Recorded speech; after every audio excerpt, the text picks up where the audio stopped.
반갑습니다, 여러분. 옆 사람 사랑하고 축복하는 마음을 담아서 축복했으면 좋겠습니다. 각자 집에서도 축복하고 사랑하고 축복이만 했으면 좋겠습니다. 예수님의 이름으로 사랑합니다. 예수님의 이름으로 축복합니다. 사랑합니다. 잘하셨습니다. 우리 사랑하는 주님과 함께 길 가는 게 얼마나 기쁜지요. 아멘.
모든 것, 나의 가장 귀한 것 당신께 올려드리며 당신을 예배하고 싶습니다. 하나님 나를 받아주시고 하나님만 존귀케 되어주시옵소서. 우리 하나님께 기도하시면서 나갔으면 좋겠습니다. 하나님 주님만 높이는 인생 되게 해주시옵소서. 하나님만 존귀하게 하는 인생 되게 해주시옵소서. 하나님 우리의 삶 가운데 하신 기적들을 생각해봅니다. 하나님께서 우리 삶 가운데 주셨던 일들을 생각해봅니다. 하나님 아버지 우리가 감사함으로 주님께 엎드리게 하여 주시고 매일 반복되는 죄악과 넘어질 가운데 지금 끝까지 참으시고 우리를 사랑하시는 하나님, 하나님 우리 가운데 임재하여 주시고 우리를 새롭게 하여 주시고 우리를 다시금 주의 자녀 삼아 주셨어. 하나님 우리가 하나님의 꿈을 인생 되게 하여 주시옵소서. 하나님의 위엄을 바라봅니다. 하나님의 존귀하심을 바라보니 그 거룩한 하나님의 인자가 예배 가운데 온전히 임하게 하여 주시고 각 사람의 심령을 새롭게 하여 주시고 하나님의 꿈과 비전을 바라보는 인생으로 자랄 수 있게 하여 주시옵소서.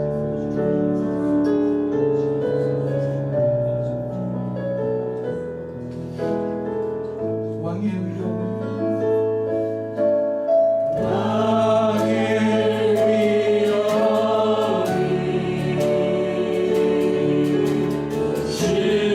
신령과 신성한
주님 바라보아라.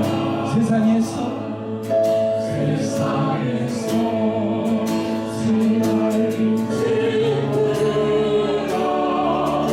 위로의 주님 바라보아라. 다시 한번 고백하겠습니다. 괴로울 때 주님 바라보십시오.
힘이 없고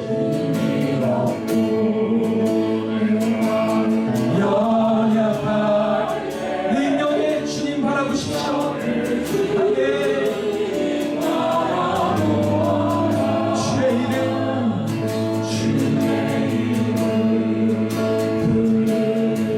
모든 자 힘주시고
평안과 안식을 허락할 것입니다. 아멘.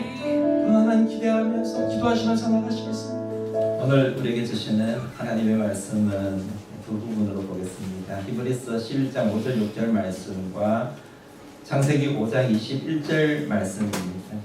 히브리서 11장 5절 6절 창세기 5장 21절 24절 말씀입니다.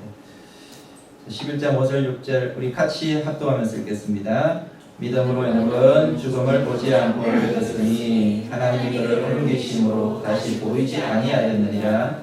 그는 옮겨지기 전에 하나님을 기쁘시게 하는 자라는 증거를 받았느니라. 믿음이 없이는 하나님을 기쁘시게 못하나니 하나님께 나아가는 자는 반드시 그가 계신 것과 또한 그가 자기를 찾는 자들에게 상 주시심을 믿어야 할지니라. 창세기 5장 21절에서 24절 말씀 교독합니다. 에녹은 65세에 모두셀라를 낳고 모두셀라를 낳은 후 400년을 하나님과 동행하며 자녀들을 낳았으며 그는 365세를 살았더라. 에녹이 하나님과 동행하더니 하나님이 그를 데려가심으로 세상에 있지 아니하였더라. 아멘.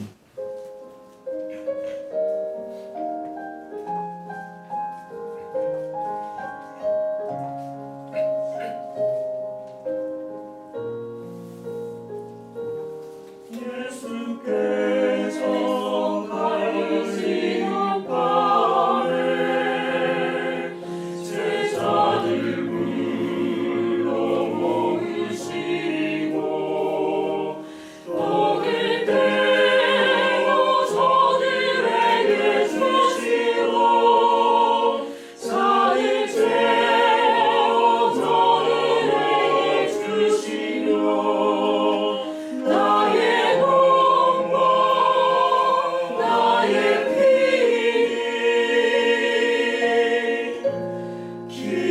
기억하라. 예수께서 잡히시던 밤에 괴로움에 쌓여 기도하셨네. 이 잔을 지나가게 하소서. 이 고통 얻어 주소서. 나의 아버지여 나의 기도를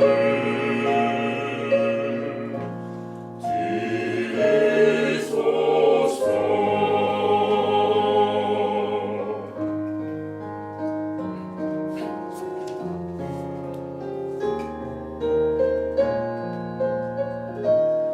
의심과 고뇌에 빠진 밤에 내 마음에 주님 찾아오셔서 주의 영과 피를 내게 주시며 뱃세마의 기도 들려주시니 주가 항상 함께 하시는 믿습니다. 주여 믿습니다.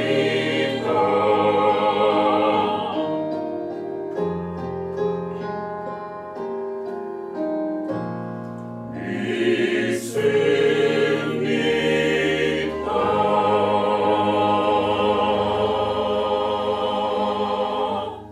하나님과 동행이라는 제목으로 말씀 전하겠습니다. 우리 한번 따라해 볼까요? 하나님과 동행. 하나님과 동행. 3월달이 시작이 되었어요. 이제 봄인데 날씨가 비가 오고 조금 추운데 건강에 유의해 주시면 감사하겠습니다. 이번 부활 주일날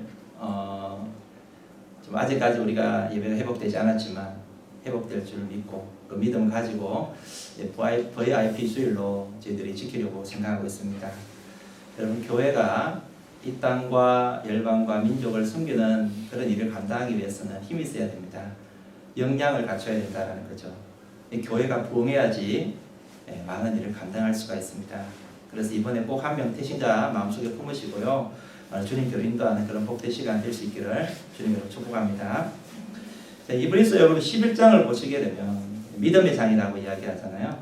이 믿음의 조상 이야기가 나오는데 거기에 보면 아주 재밌는 흐름이 나오죠.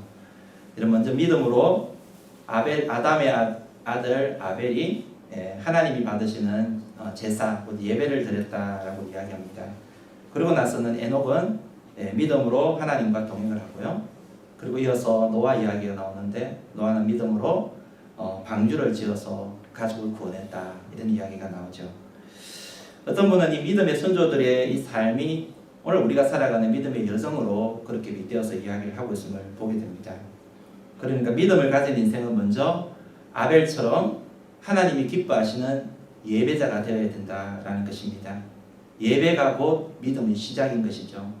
예배가 곧 믿음이고 믿음이 곧 예배다라는 것입니다. 그리고 이 믿음을 가진 자는 결국 노아처럼 구원의 열매를 맺는 인생으로 나아가야 된다라는 것입니다. 그런데 이 믿음의 시작과 믿음의 결과 사이에 뭐가 있느냐 하면 바로 에녹과 같이 하나님과 동행하는 삶이 있다라는 것입니다. 예배와 열매 사이에 동행이 있다라는 것이죠. 여러분, 믿음을 가진 많은 사람들은 예배를 드립니다.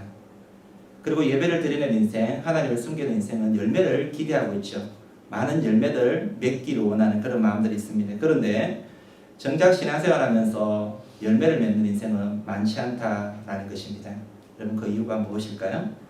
바로 하나님과 동행하는 삶이 빠져있기 때문인 것입니다. 그런데 여러분 이 동행이라는 것은 하루아침에 이루어지는 삶이 아니라는 것이죠. 인내와 훈련이 필요한 삶이다라는 것입니다. 오늘 에녹이 우리에게 보여주는 삶이 바로 이 동행의 삶인 것입니다. 여러분 에녹은 하나님과 동행한 인물로 우리 많이 알고 있습니다. 하나님과 동행한 이야기가 바로 창세기에 그대로 기록되어 나오는데요. 이번 창세기 우리가 읽은 말씀 우리 한 번 더 보도록 하겠습니다. 같이 읽어봅니다. 에녹은 65세에 무드셀라를 낳았고 무드셀라를 낳은 후 300년을 하나님과 동행하며 자녀를 낳았으며 그는 365세를 살았더라. 에녹이 하나님과 동행하더니 하나님이 그를 데려가심으로 세상에 있지 아니하였더라. 여러분 5장에 이 동행 이야기가 나오는데 여러분 5장 전체를 보게 되면 이 말씀을 읽다 보면은 아담의 아들 셋의 무슨 이야기가 쭉 나열되어 나오는데요. 특징이 있습니다. 흐름의 특징이 있습니다. 누가 몇 세에 누구를 낳고 몇 세를 살다가 죽었더라. 이런 흐름의 특징이 있습니다. 이게 무엇을 나타내는 것입니까? 인간이 바로 이런 존재라는 거예요. 태어났다가 몇 세를 살다가 죽었다. 그죠?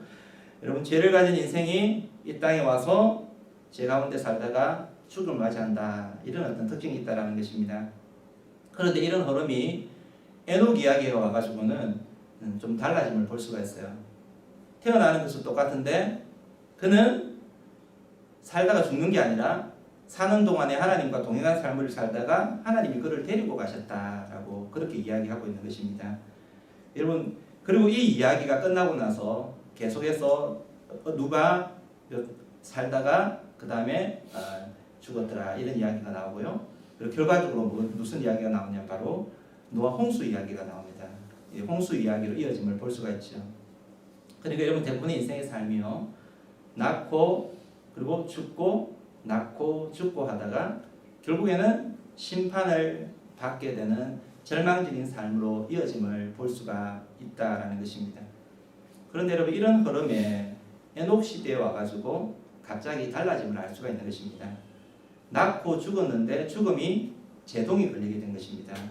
죽지 않고 살 수 있는 그런 이야기가 펼쳐지더라라는 것입니다. 그러니까 온 인류가 멸망을 향해서 정신없이 달려가고 있는데 에녹 이야기를 보게 되면 멸망을 향해 달려가는 인생이 아니라 한 줄기 살아날 수 있는 죽지 않고 살아날 수 있는 생명의 빛이 보이게 되더라라는 것입니다. 자 그렇다면 인생이 살아가면서 죽지 않고 살 수 있는 비결이 무엇일까? 그것이 바로 이 땅에 있으면서 하나님과 연결된 삶을 살아가는 것입니다. 하나님과 동행하면서 사는 것이다 라는 것입니다. 저는 여러분들이 이런 에녹과 같은 삶을 사셔서 하나님과 동행하는 삶을 사셔서 살아나는 인생이 될 수 있기를 주님으로 축복합니다. 자 그러면 그 시대에 무슨 일이 있었기에 이 에녹이 하나님과 동행하는 삶을 살게 되었을까요? 여러분 결론부터 이야기하자면은 그는 그 당시에 하나님을 인격적으로 만났고 그리고 하나님의 말씀을 들었기 때문이다라는 것입니다. 특별히 심판에 대한 하나님의 준엄한 말씀을 이 에녹이 들었기 때문인 것입니다. 우리가 그것을 어디서 알 수 있느냐 하면 여러분 성경을 눈여겨보시게 되면 에녹이 하나님과 동행했다라고 이야기하고 있는 그 시기가 언제부터냐 바로 그의 아들 모두셀라를 낳고부터였다라는 것을 알 수가 있습니다. 자 21절 22절 말씀 우리 한번 보시게 되면 한번 보시겠습니다. 에녹은 65세에 모두셀라를 낳고 모두셀라를 낳은 후 300년을 하나님과 동행하며 자녀를 낳았다. 자 여러분 이 말씀을 보면 에녹이 언제부터 하나님과 동행했다는 거예요? 모두셀라를 낳은 후인 것입니다. 처음부터 하나님과 동행한 인생이 아니라 모두셀라를 낳고 나서 하나님과 동행하기 시작했다라는 것입니다. 자 그러면은 우리 이렇게 생각해 볼 수 있습니다. 그러면 모두셀라를 낳는 순간 무슨 일이 일어난 것일까? 자, 모두셀라를 잉태하며 낳는 그 순간에 무슨 일이 일어난 것일까 하는 것입니다. 여러분 거기서 우리는 힌트를 모두셀라라는 이름에서 발견할 수 있습니다. 다른 어떤 정보가 없습니다. 근데 여러분 모두셀라라는 이름을 여러분 한번 유념해서 보시면은 어떤 분이 이렇게 해석을 합니다. 이 모두셀라는 이름이 모두라는 이 이름의 뜻은 죽는다라는 뜻이에요. 그리고 셀라는요 보낸다라는 뜻입니다. 그것이 결합되어서 모두셀라가 되었습니다. 그래서 이 이름의 뜻이 무슨 의미가 있느냐면 이 사람이 죽으면은 내가 심판을 보내겠다라는 뜻이 거기에 담겨 있다는 것입니다. 이 사람이 죽으면은 내가 심판을 보내겠다. 여러분 구약 시대에 사람의 이름을 지을 때는요 거기에 메시지가 담겨 있음을 알 수가 있습니다. 그러니까 에녹이 그가 처음 낳은 이 아들의 이름을 모두셀라라고 짓는 데는요 하나님으로부터 심판에 대한 너무나 준엄한 메시지가 거기에 나타나게 되었다는 것을 우리는 알 수가 있는 것이죠. 그러니까 이야기가 죽음을 맞이하는 날에는 온 인류가 멸망하는 심판이 임하게 될 것이라는 그 메시지, 이 메시지가 에녹이 살았을 때 모두셀라를 잉태하게 되었을 때 받게 되었다는 것입니다. 여러분 실제로 모두셀라가 여러분 인류 가운데 여러분 모두셀라 다 기억하는 분이 많으실 거예요. 가장 오랫동안 산 사람 몇 살 동안 살았습니까? 969살. 성경 퀴즈를 많이 하실 거라고 생각합니다. 여러분 969살을 모두셀라가 살았습니다. 정확하게 여러분 이 모두셀라가 969살 동안 살다가 죽은 해 그 해에 노아 홍수 심판이 생기게 되었다는 것을 알고 계시나요? 계산을 해보시기 바랍니다. 여러분 그런데 왜 모두셀라가 그토록 오랫동안 살았을까 생각해 보셨나요? 여러분 하나님께서 인류를 구원하기 위해서 그토록 오랫동안 참으셨다는 것을 기억해야 될 필요가 있는 것입니다. 하나님이 오랫동안 참으셨다는 것을 반증하고 있는 것입니다. 심판은 예비되어 있는데 죄인들이 돌아오기 동안 하나님께서 그렇게 오랫동안 기다리셨다는 것을 이야기해주고 있다는 것입니다. 그런데 이와 같이 모두셀라를 낳자마자 에녹이 하나님과 동행하기를 시작했더라라는 것은 참으로 시사하는 바가 크다라는 것을 알 수가 있습니다. 여러분 에녹이 살았을 그 시대는요 세상이 참 악했습니다. 무척 악했습니다. 여러분 그 시대가 타락해서 도저히 통제 불능의 시대가 왔을 때가 바로 노아 시대인 것이죠. 그래서 하나님께서는 홍수 심판을 내릴 수밖에 없었음을 알 수 있습니다. 에녹에 대한 이야기가 또 나오는 장면이 성경에 어디냐면 유다서 1장 14, 15절을 보시게 되면 에녹이 그 당시에 살았던 사람들, 경건치 않은 사람들을 향하여서 심판이 올 것이다 라는 것을 그 당시의 사람들에게 이야기한 이야기가 나와요. 여러분 한번 보도록 하겠습니다. 유다서 1장 14, 15절입니다. 같이 읽어봅니다. 시작.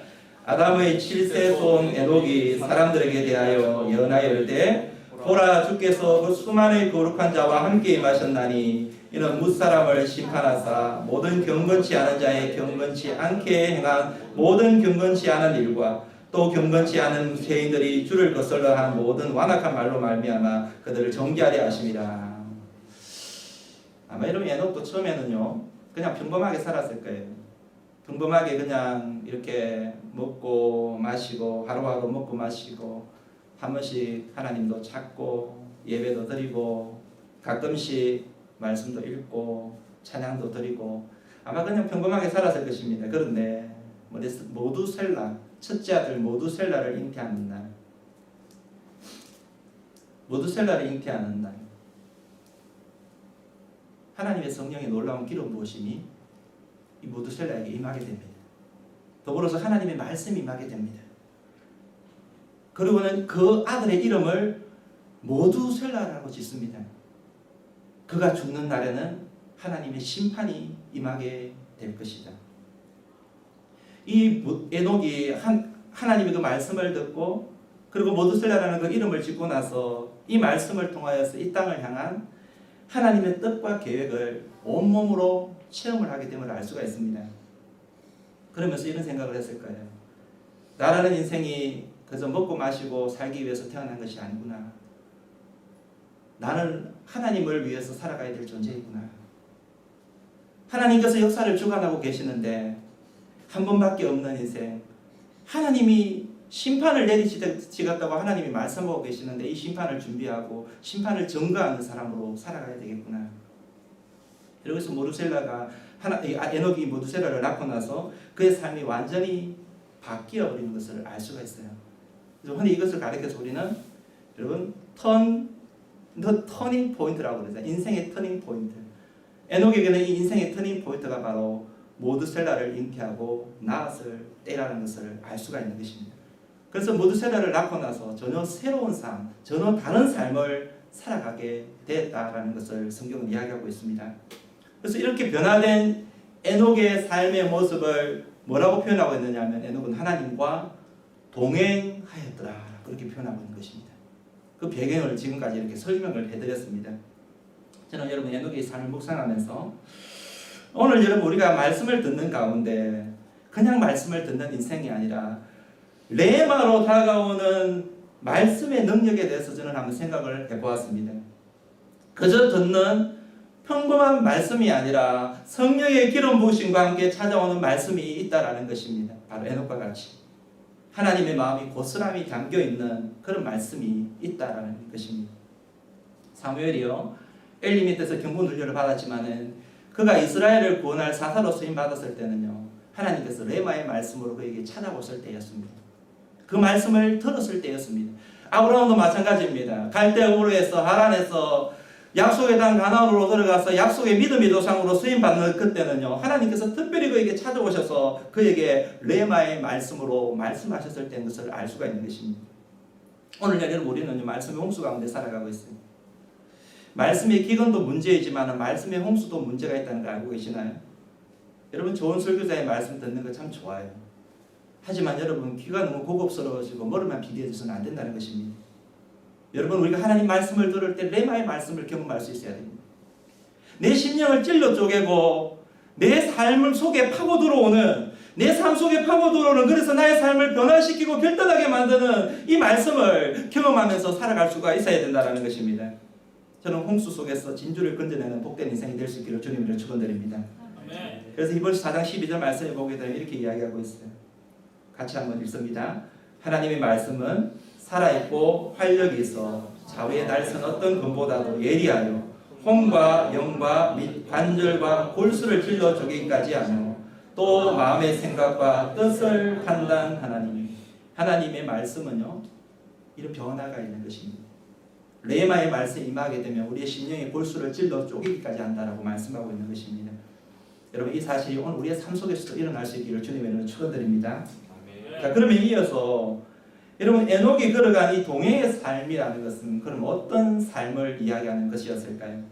창세기를 보게 되면 이 동행이라는 단어가 연거푸 나오고 있음을 볼 수가 있는데요. 여러분 이 동행이라는 단어의 뜻이 첫 번째 의미가 뭐냐면 같이 걷는다는 것입니다. 따라봅니다. 같이 걷는다. 같이 걷는다. 여러분 우리가 누군가와 같이 걷는다는 것 굉장히 아름다운 것이죠. 부부가 영원한 사랑을 유지하기 위해서는 같이 걸어가야 됩니다. 같은 방향을 향해 같은 생각을 가지고 걸어갈 수 있어야 됩니다. 다른 방향으로 다른 생각을 가지고 살아가게 되면 그건 문제가 많은 것입니다. 부자재간도 마찬가지인 것이죠.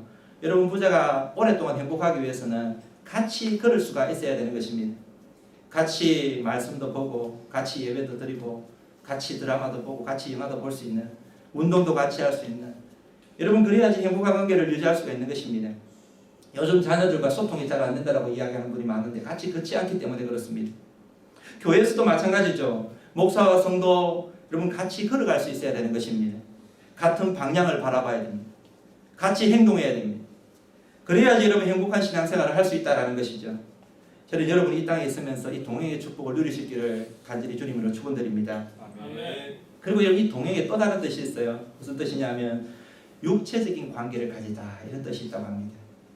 그러니까 부부가 한 몸을 이룬 것처럼 친밀하게 밀접되어 있다는 것을 이야기하고 있습니다. 여러분 에녹은 하나님과 같이 걸었을 뿐만 아니라 부부와 같이 친밀하게 연결되어 있었다는 것을 우리들에게 말해주고 있습니다.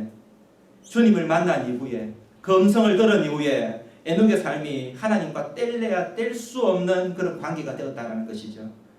하나님의 뜻에 어긋난 그런 일을 찾아볼 수가 없는 그런 모습이었습니다. 그러니까 하나님과 보조를 맞추면서 걷는데 가야 할 때는 가야 하고 멈춰야 될 때 멈추고 하라고 하는 것은 하고 하지 말아야 될 것은 하지 않는 것입니다. 이런 삶이 바로 동행의 삶인 것이죠. 여러분, 이 동행의 삶을 가장 아름답게 본을 보인 분이 바로 누구이십니까? 바로 우리 주 예수님입니다. 예수님은요, 하나님의 마음과 딱 일치하는, 하나님의 마음과 딱 일치하는 삶을 사셨음을 보게 됩니다. 심지어는 죽음의 그 순간까지 예수님은 하나님의 마음과 일치했음을 보게 됩니다. 내 뜻대로 마시고 아버지의 뜻대로 되기를 바랍니다. 그게 하나님과 동행한 인생이었음을 알 수 있는 것입니다. 자, 그렇다면 좀 더 구체적으로 이와 같이 하나님과 그 마음이 딱 일치하는 삶, 그 삶은 어떤 삶을 이야기하는 것일까요? 히브리서 기자는요, 에녹의 삶에 대해서 이렇게 정의를 내리고 있죠. 5절 말씀을 보시면 믿음으로 에녹은 죽음을 보지 않고 옮겨졌으니 하나님이 그를 옮기심으로 다시 보이지 아니하였느니라. 그는 옮겨지기 전에 하나님을 기쁘시게 하는 자라는 증거를 받았느니라. 이렇게 이야기합니다. 여기서 에녹의 삶을 히브리서 기자가 이야기할 때 동행이라는 표현을 쓰지 않습니다. 그죠? 창세기는 동행했다라고 이야기하는데 히브리서 기자는 동행이라고 쓰지 않고 뭐라고 말합니까? 그는 옮겨지기 전에 하나님을 기쁘시게 하는 자라는 증거를 받았다라고 이야기합니다. 그렇게 에녹의 삶, 동행하는 이 삶의 포인트가 무엇입니까? 어떻게 하면 하나님을 기쁘시게 해드릴 수 있을까? 거기에 초점을 맞추었다는 것을 알 수가 있는 것이죠. 여러분, 부부가 함께 살아도 여러분 티격태격 싸우면서 사는 것과 기쁨이 되면서 서로 기쁨이 되면서 사는 삶이 똑같을 수가 없어요. 여러분 관계가 어떠십니까? 물론 여러분 인간인지라 다투지 않을 수가 없습니다. 하지만 여러분 그것이 당연하다고 생각할 필요는 없습니다. 저는 여러분의 삶이 할 수만 있으면 서로 기쁨이 되는 삶이 될 수 있기를 축복합니다. 아멘. 그러면 여러분 인생의 행복이요, 생각하지 못했던 행복들이 많이 생기게 되는 거예요. 그게 행복의 비결인 것입니다. 아내는 남편의 기쁨이 되고요, 남편은 아내의 기쁨이 되고요. 기쁨이 될 것이 무엇인지를 한번 생각해 보십시오. 서로 기쁨이 될 수 있는 것이 무엇인지, 기쁨을 받으려고 하는 게 아니라 내가 상대방에게, 남편은 아내에게, 아내는 남편에게 기쁨이 될 수 있는 것이 무엇인지를 한번 생각해 보십시오. 부모는 자식에게, 자식은 부모에게 기쁨이 되어줄 수 있는 삶, 서로가 서로에게 이렇게 기쁨이 되어줄 수 있는 삶, 이 삶이 여러분 정말 아름답고 멋진 삶인 것입니다. 여러분, 하나님은 다윗을 참 좋아했습니다. 왜 좋아했을까요? 다윗은 하나님의 마음에 딱 합한 인생이었습니다. 그래서 여러분 정의하기를 하나님께서 뭐라고 말씀하십니까? 다윗은 내 마음에 합한 자다라고 이야기합니다. 그러니까 다윗이 하나님의 마음에 속드는 행동을 했던 것입니다. 그 기쁨을, 하나님의 마음을 기쁘게 해드리는 삶을 살았던 것입니다. 여러분, 다윗이 하나님을 기쁘게 했을 때에 다윗의 인생이 어떻게 되었습니까? 하나님이 아니면 설명될 수 없을 만큼 놀라운 삶을 하나님이 다윗을 통해서 이루어 가심을 보게 되는 것입니다. 여러분, 요셉도 마찬가지인 것이죠. 여러분, 요셉도 하나님의 마음에 속 드는 행동을 했습니다. 합한 행동을 했습니다. 그랬더니 하나님이 어떻게 하셨습니까? 애굽의 총리가 되게 만드시고 그를 통하여서 열방의 많은 사람 생명이 구원을 받는 그런 놀라운 일을 감당하게 하지 않습니까? 여러분, 오늘 에녹도 보십시오. 여러분, 에녹도 마찬가지였습니다. 여러분, 이 에녹은 안전하서나 무슨 생각을 했느냐 하면, 어떻게 하면 내가 하나님을 기쁘게 할 수 있을까? 어떻게 하면 하나님을 기쁘시게 해드릴 수 있을까? 이 생각을 하면서 살았던 것을 보게 됩니다. 세상은 지금 온통 하나님과 원수가 되어서 죄 가운데 살면서 심판을 향해 달려가고 있는데, 그 모습을 바라보면서 어떻게 하면 나는 하나님을 기쁘시게 해드릴 수 있을까? 사람들은 모두가 지금 하나님과 원수처럼 살아가고 있는데 나라도 하나님이 기쁨이 되어야지. 따라해볼까요? 나라도 하나님의 기쁨이 되어야지. 하나님의 기쁨이 되어야지. 여러분, 모든 사람들은 하나님과 원수가 되어서 살아가고 있지만 내라도 하나님이 기쁨이 되어야지, 이런 생각을 하면서 살았던 걸 보게 되는 것입니다. 저는 여러분이 이 세상을 살아가면서, 직장을 다니면서, 가정생활을 하면서, 공동체 생활을 하면서 저는 이런 영적인 안목이 있기를 바랍니다. 주변에 있는 사람들이 과연 누가 하나님을 기쁘게 해드리는 인생이 있을 수가 있을까요? 여러분, 내가 다니는 직장에서, 여러분 공동체에서 하나님을 기쁘게 해드리는 인생이 과연 몇 명이나 될까요? 저는 여러분이 하나님이 찾으시는, 하나님을 기쁘시게 해드리는 바로 그 한 사람이 될 수 있기를 주님을 축원드립니다. 네. 여러분, 노아 시대가, 노아도 바로 그랬음을 알 수가 있습니다. 여러분, 성경을 보게 되면 노아도 하나님과 동행했더라라고 이야기합니다. 에녹도 하나님과 동행했지만 노아의 인생의 특징도 하나님과 동행했더라. 다르게 표현하면 노아도 하나님을 기쁘게 하는 삶을 살았다는 것입니다. 여러분 그의 삶의 특징을 보게 되면 창세기 6장 8절 말씀에 이렇게 이야기하고 있습니다. 그러나 노아는 여호와께 은혜를 입었더라 라고 정리하고 있습니다. 여러분 이 말씀의 원어의 뜻을 보게 되면 어떤 의미가 있느냐면 노아는 하나님의 눈에서 은혜를 발견했더라 이런 뜻입니다. 노아는 하나님의 눈에서 은혜를 발견했더라. 여러분 무슨 말이냐면 노아가 하나님의 은혜 속으로 들어간 거예요. 바로 눈 속으로 들어간 거예요. 그러니까 이 세대를 바라보는 하나님의 그 마음을 읽게 된 것입니다. 하나님이 이 세상을 어떻게 바라보고 계실까? 여러분 심판 전에 물 심판 전에 지금 하나님이 이 세상을 어떻게 바라보고 있을까? 모든 인생이 하나님의 마음에 너무 아프게 하는, 하나님을 절망케 하는, 하나님을 정말 마음을 너무나 상하게 만드는 그런 어떤 삶을 살아가고 있는 인생을 보면서 노아는 하나님의 눈 속으로 들어가 나라도 하나님을 기쁘시게 해드려야 되겠구나 이런 생각을 가진 거예요. 그러면서 그렇게 살기로 결단함을 보게 되는 것입니다. 저는 여러분이 바로 하나님이 찾으시는 바로 그 한 사람이 될 수 있기를 주님의 이름으로 축원드립니다. 이 마지막 시대에 온통 죄악으로 물들어가고 타락해 가는 이 시대에 하나님이 찾으시는, 여러분 직장에서, 여러분 공동체에서 하나님이 찾으시는 바로 그 한 사람으로 서임받는 그런 복된 인생이 되기를 주님의 이름으로 축원드립니다. 그렇다면 여러분 구체적으로 하나님을 기쁘시게 하는 삶은 그러면 어떤 삶을 나타내는 것일까요? 여러분 많은 삶이 있지만은 인생에 여러분 하나님 기쁘시게 하는 일들이 많이 있지만은요. 그럼 몇 가지만 한번 정리를 내려보면은 하나님을 기쁘시게 하는 삶은 첫 번째 한번 따라합니다. 영혼 구원의 삶입니다. 영혼 구원의 삶입니다. 여러분 이 영혼 구원은 하나님이 가장 기뻐하는 일인 것입니다. 여러분 생각해 보십시오. 우리 하나님이 뭘 가장 기뻐하실까? 우리의 존재를 가장 기뻐하십니다. 근데 우리 존재를 기뻐하시는 내가 어떻게 살아가는 걸 기뻐하실까? 여러분 하나님 우리가 영혼 구원을 위해 사는 걸 기뻐하시는 거예요. 에녹이 그 당시의 시대의 사람들을 향해서 하나님의 심판을 이야기하면서 주님께로 돌아오라고 이야기한 것처럼 오늘날 여러분 우리가 살아가는 시대에 향해서 여러분 구원을 위해서, 영혼의 구원을 위해서 살아가는 것. 여러분 탕자의 비유를 보면 알잖아요. 아버지가 언제 기뻐합니까? 집 나간 아들이 돌아왔을 때 막 기뻐서 어쩔 줄을 몰라 하지 않습니까? 그래서 잔치를 벌이지 않습니까? 여러분 우리 하나님의 마음이 바로 그런 것입니다. 죽어가는 한 영혼이 주님께로 돌아오면요 하나님이 가장 기뻐하시는 것입니다. 여러분 하나님 기뻐하는 그 일에 여러분 우리가 동참하기 위해서 이번 VIP 주일 여러분 한 영혼을 마음속에 품는 그런 복된 은혜가 있기를 주님으로 축원드립니다. 두 번째로 하나님이 기뻐하는 삶은요 한번 따라해봅니다. 말씀을 지켜 행하는 삶입니다. 행하는 삶입니다. 여러분 우리가 하나님을 사랑한다면 하나님의 말씀을 듣고 지키는 삶을 살아가야 됩니다. 하나님은 당신의 말씀을 소중히 여기는 사람을 소중히 여기십니다. 여러분 부모는 자식이 부모의 말을 소중히 여기는 것을 귀하게 여기죠. 여러분 자식이 부모의 말씀을 소중히 여긴다는 것은 그 말씀을 듣고 그 말씀을 잘 지키는 것을 이야기하는 것이죠. 여러분 하나님도 마찬가지인 것입니다. 하나님도 여러분 우리가 하나님을 위해서 하나님이 우리를 위해서 남겨주신 그 말씀을 잘 듣고 그 말씀대로 행하는 것을 하나님은 원하시는 것이고 기뻐하시는 것이죠. 에녹은요 하나님과 동행하면서 그 안테나를 어디에 고정시키느냐면 하나님이 말씀이 뭔가, 하나님이 말씀이 뭔가 거기에 고정시킨 것입니다. 그래서 사랑하라 그러면 사랑하고, 그죠? 그리고 인내하라 그러면 인내하고, 참으라 그러면 참고, 순종하라 그러면 순종하고, 희생하라 그러면 희생하고, 용서하라 그러면 용서하고. 여러분 그게 뭐가 다른 게 필요하겠습니까? 하나님께서 원하시고 하나님 말씀하시면 그대로 행하는 것입니다. 단순히 순종하면 되는 거예요. 단순히 순종하면 되는 거예요.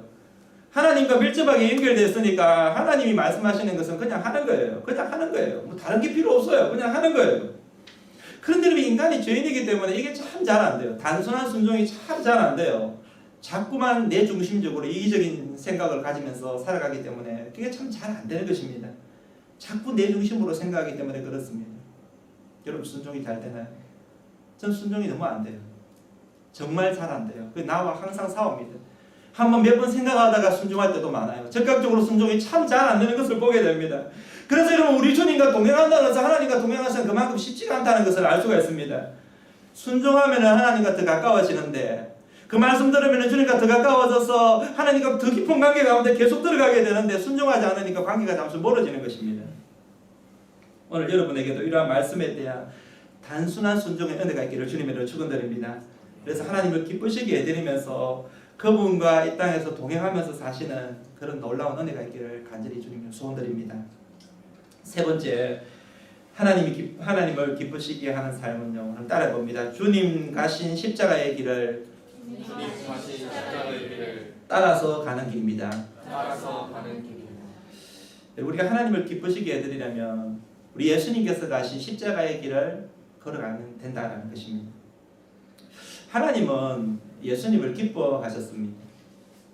우리 하나님 예수님 수시로 찾아오셔가지고 뭐라고 말씀하시냐면 사람들 앞에서 보는 앞에서 이는 내 사랑하는 아들이요 내가 기뻐하는 자다 말씀하시죠.